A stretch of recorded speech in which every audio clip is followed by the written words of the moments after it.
Hi everyone. इससे पहले वाली क्लास में हम पढ़ रहे थे हमारे इंट्रोडक्शन ऑफ कोऑर्डिनेशन केमिस्ट्री। लेकिन कोऑर्डिनेशन पढ़ने से पहले ना 3 इंपॉर्टेंट टर्म्स होती हैं। एक होता है मेटल, दूसरा होता है लिगेंड और तीसरा होता है कोऑर्डिनेट बॉन्ड। इन सब पे ही हमारी पूरी कोऑर्डिनेशन केमिस्ट्री बेस्ड है। तो पहले हम उसे समझते हैं, फिर हम देखेंगे कि हमारा कोऑर्डिनेशन कंपाउंड को हम कैसे क्लासीफाई कर सकते हैं on the basis of ligands and on the basis of metal या फिर सेंट्रल मेटल एटम। ओके, तो स्टार्ट करते हैं। अब देखो, सबसे पहले जैसे मैंने कहा कि पहली टर्म जो आती है वो आती है हमारी मेटल, जिसे हम हिंदी में क्या कहते हैं, धातु भी कहते हैं। अभी सबने सुन रखा होगा वर्ड, लेकिन एक्चुअल में होता क्या है। अगर हम वन लाइन में इसकी डेफिनेशन देना तो मेटल होते हैं हमारे इलेक्ट्रॉन्स डोनर। ठीक है, इलेक्ट्रॉन डोनर कैसे? क्योंकि हमने एस ब्लॉक देख रखा है पीरियोडिक टेबल में, और एस ब्लॉक में क्या होता है, क्षारीय धातु, एल्कली मेटल्स या फिर क्षारीय मृदा धातु, जिन्हें हम क्या कहते हैं, एल्कलाइन अर्थ मेटल्स। तो वो सारे मेटल्स होते हैं, और मेटल्स की टेंडेंसी होती है इलेक्ट्रॉन्स को लूज करने की, मतलब इलेक्ट्रॉन्स को डोनेट करने की। तो मेटल्स हमेशा क्या करते हैं, इलेक्ट्रॉन्स को डोनेट करते हैं। जैसे अगर मैं एग्जाम्पल के थ्रू बताऊँ आपको, तो अगर हमने देखा होगा लिथियम, क्या होती है कॉन्फ़िगरेशन 1s2, 2s1 होती है, एटॉमिक नंबर होता है 3। तो इसके आउटर मोस्ट शेल में ना एक इलेक्ट्रॉन्स क्या है, एक्स्ट्रा है, इसकी स्टेबिलिटी नहीं है। स्टेबल होने के लिए इसे या तो 7 इलेक्ट्रॉन्स चाहिए या फिर इस इलेक्ट्रॉन्स को देना पड़ेगा। तो ये क्या करता है, इजीली इस इलेक्ट्रॉन को डोनेट कर सकता है इन स्टेबल कॉन्फ़िगरेशन में आने के लिए। तो ये क्या करता है, लिथियम प्लस प्लस इलेक्ट्रॉन्स में कन्वर्ट हो जाता है, एक इलेक्ट्रॉन्स दे देता है। इसी तरीके से Na भी क्या करता है, Na प्लस प्लस इलेक्ट्रॉन दे देता है। इसी तरीके से Fe क्या होता है, आयरन, और हम सबको पता है कि वो कैसा होता है, एक मेटल होती है, एक धातु होती है। तो वो क्या करता है, वो तो 2 इलेक्ट्रॉन्स भी दे सकता है, तो वो 2 इलेक्ट्रॉन्स दे देता है, 3 भी दे सकता है। तो ये सब क्या कर रहे हैं, इलेक्ट्रॉन्स को डोनेट कर रहे हैं, तो इसलिए हम इन्हें क्या कह देंगे, मेटल कह देंगे। ठीक है, ये तो बात होगी मेटल्स की।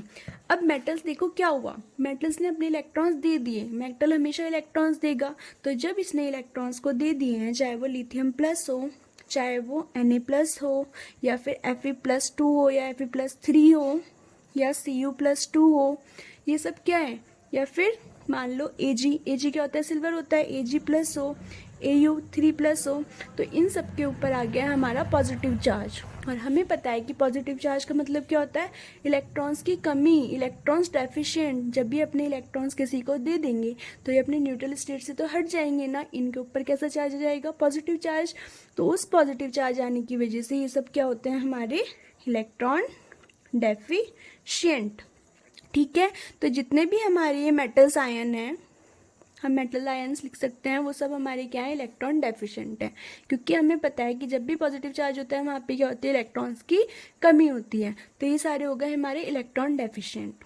अगर मैं, एक और टर्म होती है, आपने पढ़ी होगी, लुईस एसिड और लुईस बेस, पढ़ा होगा सबने, थोड़ा बहुत ध्यान होगा ही। अब ये लुईस एसिड और लुईस बेस क्या होता है, तो मेटल्स हमारे क्या होंगे, लुईस एसिड होंगे या फिर लुईस बेस होंगे। लुईस एसिड वो होते हैं, अगर मैं सिंपल सी एक डेफिनेशन दूं, लुईस एसिड होते हैं इलेक्ट्रॉन्स एक्सेप्टर। ठीक है, और लुईस बेस क्या होते हैं, इलेक्ट्रॉन डोनर। इलेक्ट्रॉन के टर्म में हम जब बात करते हैं तो वो कॉन्सेप्ट क्या होता है, हमारे लुईस एसिड और बेस का कॉन्सेप्ट होता है। तो लुईस अम्ल वो होते हैं जो इलेक्ट्रॉन्स को एक्सेप्ट करेंगे, और लुईस बेस वो होते हैं जो इलेक्ट्रॉन्स को डोनेट करेंगे। तो लुईस एसिड हमारे जो ये है मेटल्स, ये तो हमारे इलेक्ट्रॉन डेफिशिएंट है, इनके ऊपर पॉजिटिव चार्ज है, इलेक्ट्रॉन्स की कमी है। तो ये इलेक्ट्रॉन्स को क्या करना चाहेंगे, लेना चाहेंगे या देना चाहेंगे, लेना चाहेंगे ना, क्योंकि इनके पास इलेक्ट्रॉन्स की कमी है, अपने इलेक्ट्रॉन्स दे चुके हैं, इन्हें वापस गेन करना है। तो इलेक्ट्रॉन्स को लेना चाहेंगे, इलेक्ट्रॉन डेफिशिएंट है, तो ये कैसे हो जाएंगे, इलेक्ट्रॉन्स को एक्सेप्ट करेंगे ना, इसलिए ये हमारे क्या होते हैं, लुईस एसिड। ठीक है, तो हमारे मेटल्स को हम क्या कह सकते हैं, लुईस एसिड भी कह सकते हैं और इलेक्ट्रॉन डेफिशिएंट स्पीसीज भी कह सकते हैं। ठीक है, ये चीज़ क्लियर हो गई। अब दूसरी टर्म क्या होती है हमारी, लिगेंड। मेटल्स के पास इलेक्ट्रॉन्स की कमी है, इसको कोई देने वाला तो चाहिए ना जो इसको इलेक्ट्रॉन्स दे सके। तो जो भी इलेक्ट्रॉन्स डोनेट करेगा मेटल को, वो हमारा क्या कहलाता है, लिगेंड कहलाता है। तो लिगेंड्स क्या होते हैं, इलेक्ट्रॉन्स डोनर। और इलेक्ट्रॉन्स कौन कौन डोनेट करता है, जिसके पास खुद के पास इलेक्ट्रॉन बहुत ज़्यादा हो, है ना। तो ये कैसे होते हैं, इलेक्ट्रॉन रिच स्पीसीज होते हैं। जब हम लिगेंड की क्लासिफिकेशन पढ़ेंगे ना तब हम इसकी डेफिनेशन भी देख लेंगे। अभी बस हमें समझना है कि मेटल्स क्या होता है और लिगेंड क्या होता है। तो लिगेंड्स होते हैं इलेक्ट्रॉन्स डोनर, तो जो भी हमारे सेंट्रल मेटल एटम को इलेक्ट्रॉन्स डोनेट करेगा वो हमारा क्या हो जाएगा, लिगेंड हो जाएगा। ठीक है, और हमें दे तो वही सकता है ना इलेक्ट्रॉन, जिसके पास खुद के पास इलेक्ट्रॉन ज़्यादा हो या फिर कम से कम अपना ऑक्टेट कंप्लीट हो, तो ये हो जाएंगे हमारी इलेक्ट्रॉन रिच स्पीसीज। ठीक है, नेक्स्ट टर्म थी हमारी ये लुईस एसिड या फिर लुईस बेस। तो ये लुईस एसिड होंगे या फिर लुईस बेस होंगे, क्योंकि ये इलेक्ट्रॉन्स रिच हैं इनकी और इलेक्ट्रॉन्स को डोनेट कर रहे हैं, तो इलेक्ट्रॉन्स डोनर कौन होते हैं, लुईस बेस होते हैं। तो ये हो जाएंगे हमारे लुईस बेस। ठीक है, और क्या लिख सकते हैं, लुईस चार। इलेक्ट्रॉन रिच का मतलब कि इलेक्ट्रॉन ज़्यादा है इनके पास। ठीक है, अगर मैं एग्जाम्पल की बात करूँ तो NH3 सबने देखा होगा। ठीक है ना, NH3 क्या होता है, अगर स्ट्रक्चर बनाऊं तो इसके पास ऑक्टेट कंप्लीट है। ऑक्टेट कैसे कंप्लीट है, हर बॉन्ड में 2 इलेक्ट्रॉन्स होते हैं, तो 2 इलेक्ट्रॉन इसमें, 2 इसमें, 2 इसमें और 2 ये, तो टोटल इसके पास कितने इलेक्ट्रॉन है, 8 इलेक्ट्रॉन्स हैं। और लिगेंड्स के पास क्या होता है, लिगेंड्स हमारे वही होते हैं जो इलेक्ट्रॉन्स रिच हों या फिर इलेक्ट्रॉन डोनेट कर सके। तो इनके पास या तो ऑक्टेट कंप्लीट होगा या फिर मोर देन 8 इलेक्ट्रॉन्स प्रेजेंट होंगे। तो वही हमारे कैसे बिहेव कर सकते हैं, लिगेंड्स की तरीके से। तो इसके पास 8 इलेक्ट्रॉन प्रेजेंट है, ये अपना लोन पेयर दे सकता है, तो ये कैसे एक्ट करेगा, लिगेंड की तरीके से। ठीक है, और क्या एग्जाम्पल हो सकता है, और हमारा एग्जाम्पल हो सकता है OH माइनस। निगेटिव चार्ज है, निगेटिव चार्ज का मतलब क्या होता है, इलेक्ट्रॉन्स हैं इसके ऊपर, तो ये अपने इलेक्ट्रॉन्स डोनेट कर सकता है। तो ये भी कैसा हो जाएगा, ये भी हो जाएगा हमारा इलेक्ट्रॉन डोनर, एक्ट कैसे करेगा, एज अ लिगेंड। अब एक क्वेश्चन आता है माइंड में, एक है हमारे पास Cl और एक है Cl माइनस, तो बताओ इन दोनों में से कौन एक्ट करेगा एज अ लिगेंड, लिगेंड की तरीके से कौन बिहेव करेगा। तो अगर हम इसकी बात करें तो Cl के पास होते हैं आउटर मोस्ट शेल में 7 इलेक्ट्रॉन्स, और जब इसने यहाँ पर निगेटिव चार्ज ले लिया, मतलब इसके निगेटिव का मतलब क्या हुआ, इलेक्ट्रॉन्स आ गए, तो यहाँ पर हो गए हमारे 8 इलेक्ट्रॉन्स हो गए। तो देखो यहाँ पे तो 7 इलेक्ट्रॉन्स है ना, इसका तो ऑक्टेट कंप्लीट खुद का नहीं है ना इसका ऑक्टेट कंप्लीट, तो ये दे कैसे सकता है। तो हम लिगेंड की तरीके से सिर्फ वही एटम्स या फिर ग्रुप ऑफ एटम्स एक्ट कर सकते हैं जिनके पास या तो उनका ऑक्टेट खुद का कंप्लीट हो या फिर ऑक्टेट से ज़्यादा इलेक्ट्रॉन्स हो। तो यहाँ पर हमारा Cl लिगेंड की तरीके से एक्ट नहीं करता, कौन एक्ट करता है, Cl माइनस। तो इस चीज़ का ध्यान रखना कि ऑक्टेट से ज़्यादा अगर इलेक्ट्रॉन्स होंगे तभी हमारी कोई स्पीसीज लिगेंड की तरीके से एक्ट कर सकती है। ठीक है, नेक्स्ट इंपॉर्टेंट टर्म है हमारी कोऑर्डिनेट बॉन्ड। तो नेक्स्ट टर्म है हमारी कोऑर्डिनेट बॉन्ड। अब ये बॉन्ड ना, ये सबको पता है कि बॉन्ड्स हमारे 3 टाइप्स के होते हैं, एक कोऑर्डिनेट बॉन्ड हो गया, एक कोवलेंट बॉन्ड हो गया, एक आयनिक बॉन्ड हो गया।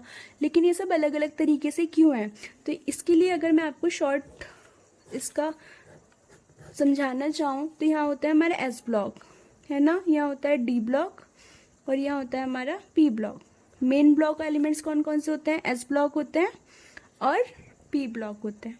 ठीक है, अब S ब्लॉक में क्या होता है, X ब्लॉक में अगर बात करें तो lithium, hydrogen, sodium, potassium, rubidium ऐसे करके होते हैं। यहाँ पे हो गया हमारा बेरिलियम, मैग्नीशियम, यहाँ पे हो गया boron, carbon, nitrogen, oxygen, fluorine, neon, helium, neon, argon, krypton ऐसे करके होती है रफ। अगर हम आइडिया देखें हमारी पीरियोडिक टेबल का, तो देखो यहाँ पे इसके आउटर मोस्ट शेल में क्या है, 1s2 2s1 है। सबके आउटर मोस्ट शेल में लास्ट में क्या होता है, NS1 लिख लेते हैं, सिंपल 1 इलेक्ट्रॉन्स होता है। यहाँ पे क्या होता है, NS2, बेरिलियम का क्या होता है, 1s2 2s2 होता है। तो इनके पास है एक इलेक्ट्रॉन ज़्यादा है, यहाँ पे 2 इलेक्ट्रॉन ज़्यादा है ऑक्टेट से। जबकि इनके पास क्या होता है, इनके पास हीलियम क्या होता है, 1s2, इसका होता है 1s2 2s2 2p6, इसी तरीके से ये सब होते हैं। तो ये वाली जो शेल होती है ना, ये होता है हमारा इनर्ट गैस। अब ये जो इनर्ट गैस होती है ना, इनकी क्या होता है, ये किसी के साथ रिएक्ट नहीं करते, ये क्या होते हैं, बहुत ज़्यादा स्टेबल होते हैं। तो सारी जो पीरियोडिक टेबल है वो किसकी तरीके से बनना चाहती है, इनर्ट गैस की कॉन्फ़िगरेशन लेनी चाहती है या फिर अक्रिय गैसेस की तरीके से बिहेव करना चाहती हैं।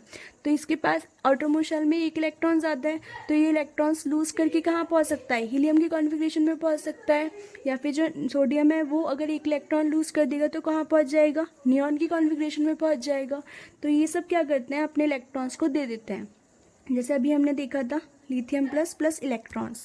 ठीक है, अब अगर हम फ्लोरीन की बात करें या फिर FCl, Bri इन सब की बात करें तो इनके आउटरमोस्ट शेल में क्या होता है, NH2 NP5। जैसे अगर फ्लोरीन की बात करें तो फ्लोरीन का एटॉमिक नंबर होता है 9 और इसकी कॉन्फ़िगरेशन होती है 1s2 2s2 2p5। अब देखो इन सब के इनका ऑक्टेट कंप्लीट होने में कितने की कमी है, सिर्फ एक इलेक्ट्रॉन्स की कमी है। तो ये क्या करना चाहते हैं, ये इलेक्ट्रॉन्स को लेना चाहते हैं। तो ये क्या करते हैं, ये इलेक्ट्रॉन्स ले लेंगे और क्या बना लेंगे, F-। ठीक है, तो यहाँ पे क्या हुआ, अब अगर ये लिथियम प्लस और F- पास में आए तो प्लस और माइनस के बीच में क्या होता है, फोर्स ऑफ अट्रैक्शन लगता है। मतलब यहाँ पर एक फोर्स ऑफ अट्रैक्शन वर्क कर रहा है जिसे हम क्या कहते हैं, इलेक्ट्रोस्टैटिक फोर्स ऑफ अट्रैक्शन। ठीक है, प्लस और माइनस के बीच में क्या लगता है, इलेक्ट्रोस्टैटिक फोर्स ऑफ अट्रैक्शन लगता है। फोर्स ऑफ अट्रैक्शन मतलब आकर्षण बल। तो इस फोर्स ऑफ अट्रैक्शन से बनने वाले बॉन्ड को हम क्या कहते हैं, आयनिक बॉन्ड। ठीक है, आयनिक बॉन्ड कहाँ से आया, आयंस बने ना, यहाँ पे हमारा लिथियम प्लस बन रहा है। प्लस वाला क्या होता है, धनायन हिंदी में कहें तो, इंग्लिश में कहें तो कैटायन। और ये क्या बन रहा है, ऋणायन, या फिर इंग्लिश में बात करें तो एनायन। तो प्लस और माइनस के बीच में जो अट्रैक्शन लग रहा है उससे जो फोर्स बनेगा उसे हम क्या कह देंगे, आयनिक बॉन्ड। ठीक है, अब दूसरी टर्म ये आती है, ये आ गया हमारा कार्बन। ठीक है, कार्बन का एटॉमिक नंबर क्या होता है, कार्बन का एटॉमिक नंबर होता है 6 और कॉन्फ़िगरेशन होती है 1s2 2s2 2p2। अब देखो इसके आउटर मोस्ट शेल में, अब सबको पता है ना आउटर मोस्ट शेल क्या होती है, सबसे बाहर वाली कक्षा। तो इसकी सबसे बाहर वाली कक्षा कौन सी है, 2s2 2p2 है। तो यहाँ पे कितने इलेक्ट्रॉन्स हैं, यहाँ पर इलेक्ट्रॉन्स हैं 4, और इसको ऑक्टेट कंप्लीट करने के लिए क्या चाहिए, 4 इलेक्ट्रॉन्स और चाहिए। अगर इसे 4 इलेक्ट्रॉन्स मिल जाएंगे इसका ऑक्टेट कंप्लीट हो जाएगा और ये स्टेबल हो जाएगा। तो ये क्या करते हैं, ये करते हैं हमारे शेयरिंग। ठीक है, ये एक दूसरे के साथ क्या करता है, शेयरिंग करके बॉन्ड्स बनाता है। और जो शेयरिंग से बॉन्ड बनता है उसको हम क्या कहते हैं, उसको हम कहते हैं कोवलेंट बॉन्ड या फिर सह संयोजी बंध। ठीक है ना, इस बॉन्ड को हम क्या कहते हैं, सहसंयोजी बंध। जैसे हाइड्रोजन है, हाइड्रोजन के पास एक इलेक्ट्रॉन होता है, दूसरा हाइड्रोजन ले लो उसके पास भी एक इलेक्ट्रॉन है। तो इसने इसके साथ इस सारे इलेक्ट्रॉन्स की शेयरिंग कर ली और इसने इस सारे इलेक्ट्रॉन्स के साथ शेयरिंग कर ली। तो ये जो बॉन्ड बना ये क्या किससे बना, इलेक्ट्रॉन्स की शेयरिंग से बना। तो ये क्या हो जाएगा हमारा कोवलेंट बॉन्ड। ठीक है, तो जो हमारे बॉन्ड्स बनते हैं ना वो बेसिकली किससे बनते हैं, एक तो इलेक्ट्रॉन्स के कंप्लीट ट्रांसफ़र से और एक बनता है इलेक्ट्रॉन्स की शेयरिंग से। ठीक है, इलेक्ट्रॉन के कंप्लीट ट्रांसफ़र से और इलेक्ट्रॉन की शेयरिंग से। अब एक स्पेशल टाइप ऑफ बॉन्ड आता है जिसको हम क्या कहते हैं, कोऑर्डिनेट बॉन्ड, और जिसके ऊपर ही हमारी पूरी कोऑर्डिनेशन केमिस्ट्री बेस्ड है। तो ये कहाँ से आया, देखो ये जो हमारा कोऑर्डिनेट बॉन्ड होता है वो भी क्या है, हमारा शेयरिंग से ही बनता है। लेकिन कैसी शेयरिंग, पार्शियली शेयरिंग। इस चीज़ को याद रखना है कि ये किससे बन रहा है, हमारा पार्शियली शेयरिंग से बन रहा है। पार्शियली का क्या मतलब क्या होता है, आंशिक रूप से। ठीक है, या फिर अल्प तरीके से। अब इसका क्या मतलब हुआ, ये तो हमारे रटने वाली बात हो गई, लेकिन हमें तो समझना है ना, तो हम एग्जाम्पल से समझते हैं। बोरॉन था, आटोमोस्ट शेल में कितना नंबर था, एटॉमिक नंबर होता है 5, कॉन्फ़िगरेशन क्या हो जाएगी 1s2 2s2 2p1। अगर मैं इसकी कॉन्फ़िगरेशन बनाऊँ तो क्या हो जाएगा, ये बन जाएगा, ये हो गया 2s, ये हो गया 2p, ये हो गई इसकी ग्राउंड स्टेट। अगर एक्साइटेड स्टेट दिखाएं तो क्या होगी, एक इलेक्ट्रॉन्स यहाँ पे आ गया और एक इलेक्ट्रॉन्स यहाँ पे जम कर गया। तो ये क्या हो गया, 3 इलेक्ट्रॉन्स की इसकी खाली हो गई। अगर मुझे BF3 बनाना हो तो F आएगा, 3 F आके इनके पास एक एक इलेक्ट्रॉन्स होंगे, वो इसके साथ शेयरिंग करके बॉन्ड बना लेगा। ठीक है, तो BF3 हमारा यहाँ पर ऐसे करके बन गया। कितने बॉन्ड बने, 3 बॉन्ड बन रहे हैं।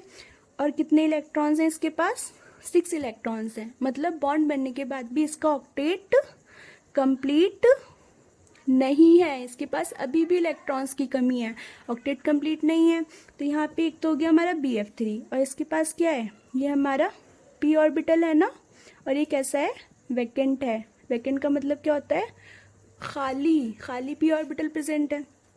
एक था मेरे पास अमोनिया, अभी हमने देखा था टोटल इलेक्ट्रॉन्स 8 होते हैं और इसके पास लोन पेयर प्रेजेंट है, तो इसके पास 8 इलेक्ट्रॉन्स हैं। तो ये कैसे कर सकता है, ये इलेक्ट्रॉन्स को डोनेट कर सकता है।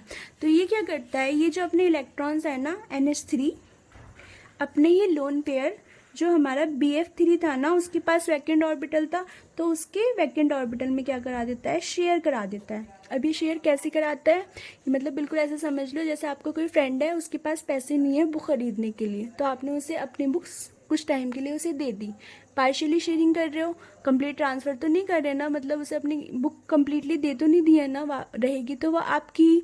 तो बिल्कुल इसी तरीके से कि ये जो इलेक्ट्रॉन्स है ना, ये रहेंगे तो नाइट्रोजन के ही, लेकिन ये क्या करा रहा है, इसके p ऑर्बिटल्स में हल्का सा शेयर करा रहा है, ताकि इसके पास जितनी इलेक्ट्रॉन्स की कमी है उतनी ना रहे। ठीक है, मतलब जैसे आपने उसे बुक दी अपने फ्रेंड्स को कि रहेगी तो मेरी, लेकिन तुम थोड़े दिनों के लिए पढ़ लो, तो इसे क्या कहते हैं, कोऑर्डिनेट कहते हैं, कि हाँ एक दूसरे के साथ हम कोऑर्डिनेट कर रहे हैं।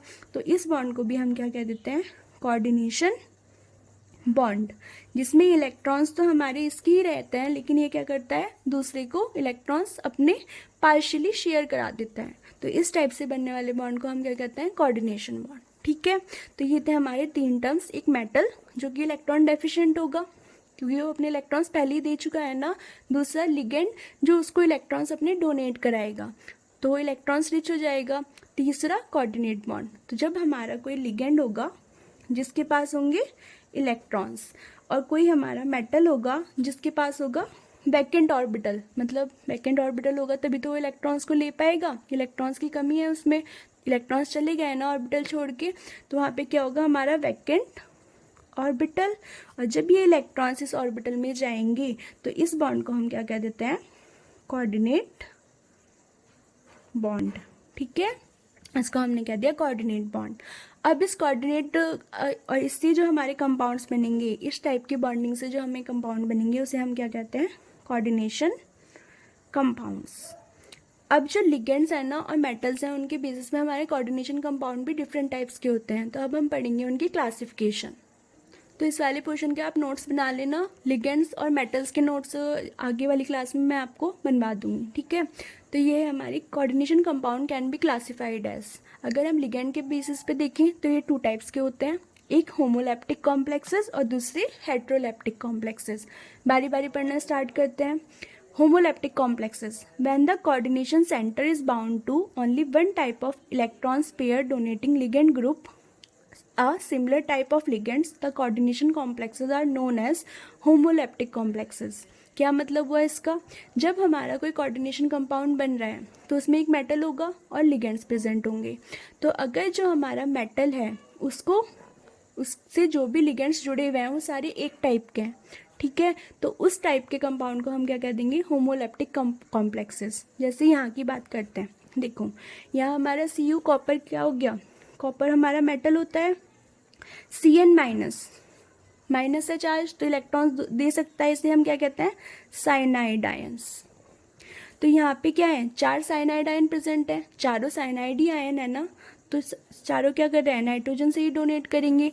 तो ये कॉपर जो है ये 4 साइनाइड आयन से अटैच्ड है, तो सब एक जैसे तरीके के हैं, तो एक इस टाइप का कंपाउंड हो जाएगा, ये हो जाएगा होमोलैप्टिक कॉम्प्लेक्सेस। इसी तरीके से K4FeCN6, यहाँ पे मेटल क्या हो गया, आयरन हो गया, और यहाँ पे 6 साइनाइड आयन जुड़े हैं, सारे एक तरीके के हैं, तो इसलिए भी कैसा हो जाएगा, होमोलैप्टिक कॉम्प्लेक्सेस। मतलब अगर आपको कोई कंपाउंड दिखे, कोऑर्डिनेशन कंपाउंड, और उसमें सारे लिगेंड सेम तरीके के हों, तो उनको हम क्या कहते हैं, होमोलैप्टिक कॉम्प्लेक्सेस। ठीक है, इसी तरीके से PtCl4, Pt क्या होता है, प्लेटिनम। प्लेटिनम क्या होता है, हमारा मेटल होता है, और यहाँ पे हमारे 4 Cl क्या है, एक्ट कर रहे हैं एज अ लिगेंड, चारों Cl सेम है, इसलिए भी किसका एग्जाम्पल हो जाएगा, होमोलैप्टिक कॉम्प्लेक्सेस का। नेक्स्ट देखते हैं हेट्रोलैप्टिक कॉम्प्लेक्सेस। क्या है इसकी definition? When the central atom is bound to many different type of ligands, मतलब जब हमारा जो सेंट्रल एटम है वो डिफरेंट टाइप्स ऑफ लिगेंड से क्या होगा? अटैच्ड होगा या फिर बाउंड होगा। तो the coordination compound is called heteroleptic complexes. तो ऐसे कोऑर्डिनेशन कंपाउंड को हम क्या कहेंगे? हेट्रोलेप्टिक कॉम्प्लेक्सेस कहेंगे। एग्जाम्पल देखो, CONH3 का 4 Cl2, यहाँ अमोनिया भी एक्ट कर रहा है एज ए लिगेंड और क्लोराइड आयन भी एक्ट कर रहा है एज ए लिगेंड। तो यहाँ पर क्या हो गए? दो टाइप के लिगेंड्स हो गए ना, टू टाइप्स ऑफ लिगेंड्स, एक NH3 एक Cl, तो दो डिफरेंट टाइप्स के लिगेंड्स हो गए। तो इसको हम क्या कह देंगे? Heteroleptic complexes. आगे देखें, COEN का ट्वाइस Cl2, EN क्या होता है हमारा? EN होता है हमारा इथाइलिन डाई एमीन। आगे हम इसकी स्ट्रक्चर देख लेंगे, तो ये अलग हो गया और Cl अलग है, तो ये दोनों भी क्या है? डिफरेंट टाइप्स के हमारे क्या है? लिगेंड्स प्रेजेंट है कोबाल्ट के साथ, तो ये भी क्या हो जाएगा? हमारा हेट्रोलेप्टिक कॉम्प्लेक्सेस का एग्जाम्पल। इसी तरीके से CrNH3 का 4 Cl2 प्लस, तो यहाँ पे अमोनिया और क्लोरीन हो गए, क्लोराइड हो गया क्रोमियम के साथ, तो ये भी क्या हो जाएगा? हमारा एग्जाम्पल हेट्रोलेप्टिक कॉम्प्लेक्सेस का। तो सिंपल सी बात ये है कि अगर हमारे सारे लिगेंड सेम है तो होमोलेप्टिक, होमो का मतलब क्या होता है? होमोजीनियस, सबने सुन रखा होता है। और अगर दो डिफरेंट टाइप्स के या फिर दो से ज़्यादा टाइप्स के लिगेंड्स प्रेजेंट हैं तो हो जाएगा हमारा हेट्रोलेप्टिक का एग्जाम्पल। होमोजीनियस सबने सुन रखा होता है और हेट्रोजीनियस भी सबने सुन रखा होता है। होमो का क्या मतलब होता है? एक जैसा, एक समान। अगर पानी में नमक घोल दो तो नमक घोलने के बाद तुम्हें ये नहीं पता चलेगा ना कि उसमें नमक घुला हुआ है, एक जैसा ही दिख रहा है तुम्हें, तो होता है हमारा होमो। और अगर हेट्रो का क्या मतलब होता है? जिसको हम अलग अलग डिस्टिंग्विश कर सकते हैं। ठीक है, तो ये तो हो गए हमारे लिगेंड्स के बेसिस पे। अब हम देखते हैं हमारे मेटल के बेसिस पे। मेटल की बेसिस पे हमारे दो टाइप्स के कोऑर्डिनेशन कंपाउंड्स होते हैं। एक होता है मोनोन्यूक्लियर कॉम्प्लेक्सेस। मोनोन्यूक्लियर का मतलब, मोनो मतलब होता है हमारा एक। ठीक है, तो इसकी डेफिनेशन पढ़ते हैं। When only one central atom और ion present in coordination sphere, मतलब ये जो हमारा ब्रैकेट है ना, इसको हम कहते हैं कोऑर्डिनेशन स्फीयर। अगर इस कोऑर्डिनेशन स्फीयर के अंदर सिर्फ एक सेंट्रल मेटल एटम प्रेजेंट है, सिर्फ एक मेटल आयन प्रेजेंट है, तो वो क्या हो जाएगा? हमारा मोनोन्यूक्लियर कॉम्प्लेक्सेस। ठीक है, एग्जाम्पल हो जाएगा K4FeCN6। इस ब्रैकेट के अंदर सिर्फ एक ही आयरन प्रेजेंट है ना, तो ये कैसा एग्जाम्पल हो गया? मोनोन्यूक्लियर कॉम्प्लेक्सेस का। नेक्स्ट देखते हैं पॉलीन्यूक्लियर कॉम्प्लेक्सेस। इसका क्या मतलब? पॉली का मतलब क्या होता है? बहुत सारे, more than one, more than two. ठीक है, तो इसकी डेफिनेशन है when more than one transition metal ion is present. तो ये एग्जाम्पल हो जाएगा हमारा, मतलब इसकी डेफिनेशन हो जाएगी पॉलीन्यूक्लियर कॉम्प्लेक्सेस की। एग्जाम्पल हो गया Re2Cl8 2-। यहाँ पे मेटल कौन सा है? Re है। ठीक है, तो यहाँ पे कितने मेटल प्रेजेंट है? 2 प्रेजेंट है ना, तो ये किसका एग्जाम्पल हो जाएगा? पॉलीन्यूक्लियर कॉम्प्लेक्सेस का। तो ये हो गई हमारी कोऑर्डिनेशन कंपाउंड की classification on the basis of ligands and on the basis of central metal ion. अभी तक हमने क्या देखा है? जैसे अगर मान लो ये मेरे पास टर्मिनोलॉजी अगर हम देखें कि कैसे कैसे टर्म देते हैं, तो ये हमारे पास कोई कोऑर्डिनेशन कंपाउंड प्रेजेंट है। तो ये क्या है? अगर मैं इसको डिसोसिएट कराऊंगी तो मुझे क्या मिल जाएगा? 4K+ मिल जाएगा और साथ में क्या मिलेगा? FeCN6 4- भी मिलेगा। तो ये जो क्या करता है, देखो ये 4K+ अलग जा रहा है ना, आयोनाइज हो रहा है, सिर्फ अंदर क्या बच रहा है? FeCN6 4- बच रहा है, तो इसके क्या कर सकता है? आयोनाइज हो सकता है, इसलिए इसको हम क्या कहते हैं? Ionization sphere. ये हो गया हमारा मेटल।